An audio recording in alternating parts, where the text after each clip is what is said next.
मैं जब भी कोई कहानी सुनाता हूँ, नाम, जगह, वो सब बदल देता हूँ ताकि किसी की प्राइवेसी पर हमला ना हो। सबकी राइट टू प्राइवेसी है ना। एक बच्चा था जिसको मैं जानता हूँ, बचपन से जानता हूँ,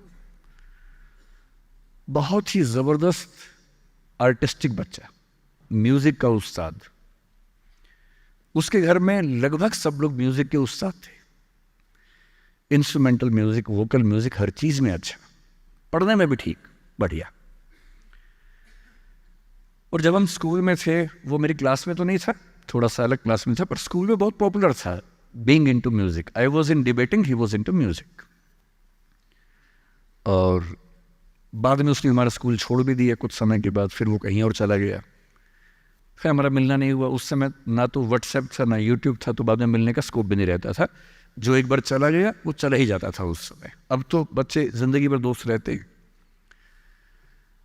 फिर जब मैं दिल्ली यूनिवर्सिटी में आ गया, ग्रेजुएशन कर चुका था, उसके बाद अचानक मुझे एक बचपन का दोस्त मिला जिसने मुझे एक इंटरेस्टिंग क्या, डेवास्टेटिंग बात बताई। तो बात चल रही थी कि स्कूल के दोस्त कहाँ कहाँ हैं, क्या कर रहे हैं, तो बातों बातों में उसका जिक्र भी आया। तो मैंने बड़ी उम्मीद से पूछा, मैंने कहा वो तो बॉम्बे चला गया होगा, फिल्म इंडस्ट्री में चला गया होगा। तो मेरे दोस्त ने पूछा कि तुम्हें नहीं पता उसके बारे में? मैंने कहा नहीं। उसने कहा यार वो जेल में है, and he was one of the most creative students of our school. मैंने कहा जेल में क्यों है? बोले सच में नहीं पता। मैंने कहा सच में नहीं पता मुझे। बोले वो ग्रेजुएशन करने के लिए जब गया तो पता नहीं क्या हुआ, उसकी थोड़ी संगति खराब हो गई। बैड कंपनी जिसको हम बोलते हैं, जो इस उम्र में अच्छी लगती है, वही वाली।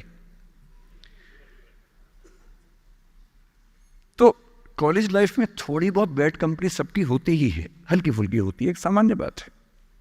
अच्छा, बच्चा बच्चा ना रहे ये भी तो अच्छी बात है ना, थोड़ा बचपन तो जीना भी चाहिए, थोड़ा शरारतें करनी भी चाहिए। पर किसी किसी का दुर्भाग्य होता है कि ज्यादा हो जाता है, उसके साथ ऐसा हुआ। उस सब प्रोसेस में उसको ड्रग्स की आदत लग गई।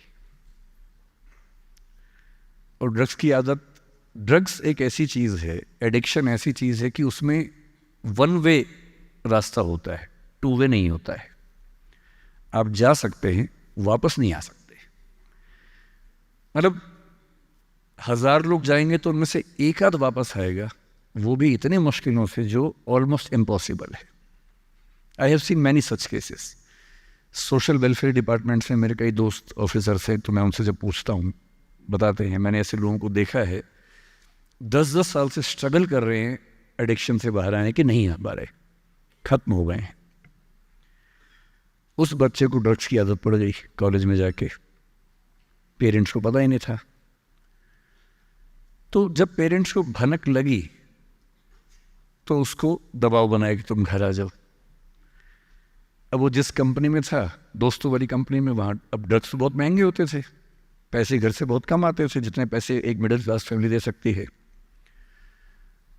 अब वो घर से ज़्यादा पैसे मांगने लगा, पैसे मिलते नहीं थे।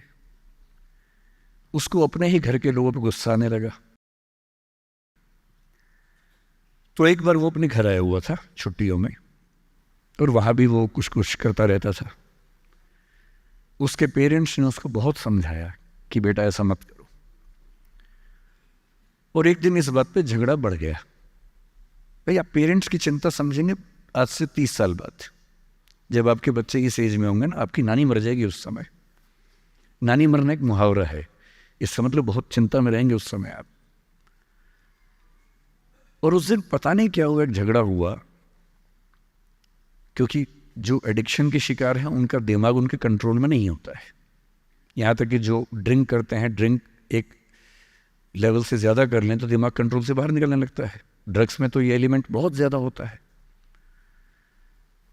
और आधी रात को उसने क्या किया, उसने अपनी फैमिली के 5 लोगों का मर्डर कर दिया।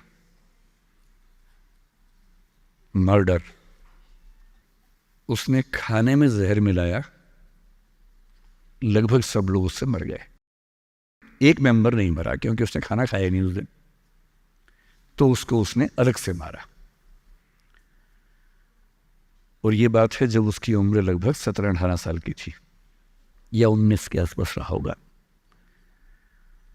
उसके बाद वो जेल गया। मुझे उसके बाद से पता ही नहीं कि क्या हुआ, फांसी हुई या उम्र कैद हुई या क्या हुआ, ना तो मुझे पता है ना मैं इंटरेस्टेड हूँ जानने में। मैं उसका नाम हम सब जानता हूँ, एंड 1-2 क्लास स्कूल में ऐसी थी कि वो हम आसपास थे, जानते थे, पहचानते थे एक दूसरे को। मेरी सबसे बड़ी चिंता ये होती है बच्चों को लेकर कि किसी भी गलती से वो ड्रग्स में ना चले जाएं।